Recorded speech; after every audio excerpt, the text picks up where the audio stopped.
রোজ ওই একই ডাল ভাতের সাথে সবজি খেয়ে খেয়ে বোর হয়ে গেছেন? তাহলে এই ভিন্ডির সবজিটা বানিয়ে দেখুন। কড়াইতে পরিমাণ মতো সরষের তেল গরম করে নিয়ে 200 গ্রাম ভিন্ডিকে এইভাবে লম্বা করে কেটে নিন আর লবণ ছড়িয়ে ভেজে নিতে থাকুন। কড়াইতে আবারও তেল দিন, তেল গরম করে নিয়ে ফোড়নে দিন কালো জিরে, কেটে রাখা আলুর পিসগুলো দিয়ে দিন, সামান্য হলুদ আর লবণ দিয়ে ভেজে নিতে থাকুন। আলু ভাজতে ভাজতেই দিয়ে দিন 2 চামচ আদা রসুনের পেস্ট, সেই সাথে ছোট পিস করে কেটে রাখা টমেটো দিয়ে দিন। টমেটো পিউরিও ব্যবহার করতে পারেন। আলুর সাথে এই আদা রসুন টমেটোর কাঁচা ভাব চলে যাওয়া পর্যন্ত ভালো করে ভেজে নিন। ভাজা হয়ে গেলে দিয়ে দিন 1 চামচ জিরের গুঁড়ো, 1 চামচ ধনের গুঁড়ো আর 1 চামচ লঙ্কার গুঁড়ো।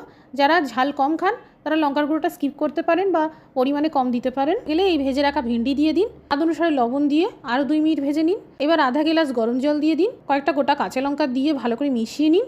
কম আঁচে ঢাকা চাপা দিয়ে সবজি সিদ্ধ হওয়া পর্যন্ত রান্না করুন। মোটামুটি 5-7 মিনিট মতন সময় লাগবে। এবার সবশেষে দিয়ে দিন 1 চামচ আমচুর পাউডার, আধা চামচ গরম মশলার গুঁড়ো দিয়ে দিন আর সামান্য চিনি দিয়ে দিন।